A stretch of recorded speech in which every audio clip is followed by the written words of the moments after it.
matter how many e-commerce and quick commerce apps come up, and no matter how convenient the digital shopping experience turns out, in-store physical shop experience will always rule the roost. Or that's what a recent report suggests, Harshini. So the report states that 9 out of 10 people, they actually think that the physical in-store experience is a lot better than online shopping, and 3 out of 5 people state that they actually enjoy the experience of going to a shop and buying things. The main reason they are saying is that they have access to a wider inventory, which gives them a lot of options, and they're also able to test and try products before making the purchase decision. So when you take industries, especially in like beauty or cosmetic, even wellness, customers naturally seek for advices. I think in this report, it also highlights that 7 out of 10 customers found the salespeople to be very knowledgeable, and they actually seek them out for advices.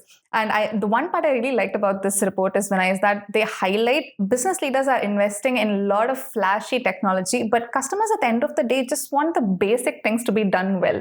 Absolutely. That reminded me of the example of Decathlon. So whenever I've gone to a Decathlon shop, when I've had any question about the product, the salespeople there have always been able to list the pros and cons of each product. And even if they don't know it, they are able to point to someone else who knows. And most of the time, whatever information they give turns out to be true, and that actually makes a big positive impact on the experience, right? Like you said, no matter how flashy technology gets, these are basics, and companies and businesses have to invest on this a lot more.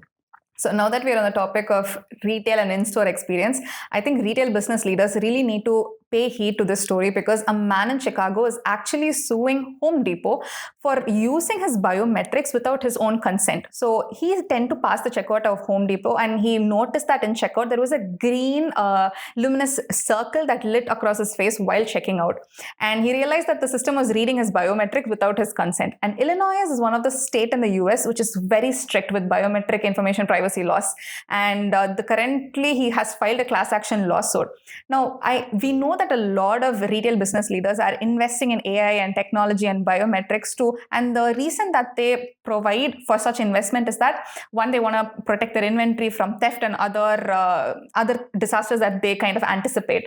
But this also kind of segues into customers' privacy and their biometric laws. Absolutely. So the thing is, the main complaint that the customer has raised is that he was not even informed about his facial information was being recorded. So that consent that has to be, he's pointing to the BIPA law, which is what relates to the digital information, and PII. This falls under PII, right? So it manages or it regulates these information. And I think businesses have to be, we have time and time again, we have reiterated that businesses have to be transparent in order to earn customers' trust. So transparency is what leads to trust, and trust is what leads to loyalty. Now that we've discussed more about the retail physical store shopping experience, let's move on to the quick commerce side. There is a new development from Zomato, and the CEO Deepinder Goyal, yesterday he announced that Zomato is coming up with a new feature called Healthy Mode, wherein customers will get to see restaurants that serve healthy food. And this new feature, it does not just show how many calories that each dish contains, it also gets into the details of the protein level, carbs, fibers, and everything else. Dipinder says that the food will be at such a level that even professional athletes can buy it without thinking twice. And I think this is a very good move from Zomato, because even in the past I've seen them making very thoughtful inclusions in their app. I'm a Zomato loyalist, so I might be biased, but I've seen that back in 2018 they came up with this feature of tipping delivery agents. And also last week I came across a LinkedIn post in which a user has said that their Zomato order was prioritized because they were ordering from a hospital.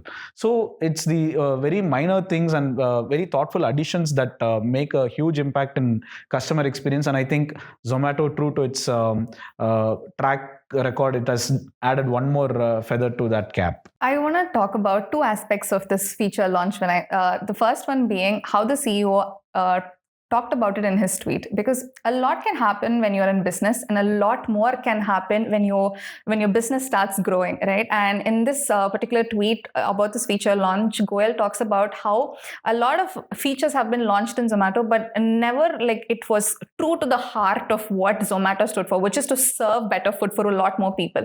And having this healthy feature included, he felt like we are finally aligning towards the kind of goal that Zomato once stood for.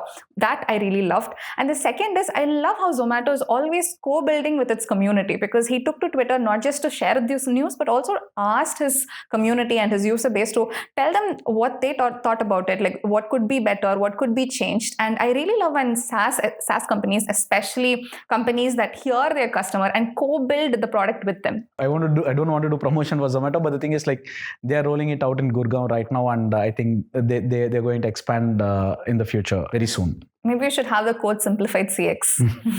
Well, now that brings us to the ad pick of the week. Now, this ad comes from June of 2014, and it was done as a campaign for a French food chain. So basically, Intermarché, which is the food chain, actually noted that a lot of food was being wasted just for an aesthetic reason, just because it was ugly and people were refusing to buy it.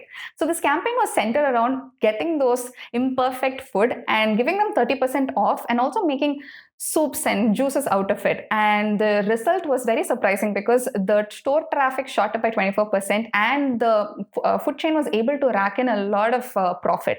And it also sparked a national debate in France on food waste. This ad campaign goes to show that with humor, right storytelling, and incentive, sustainability and profit can go together.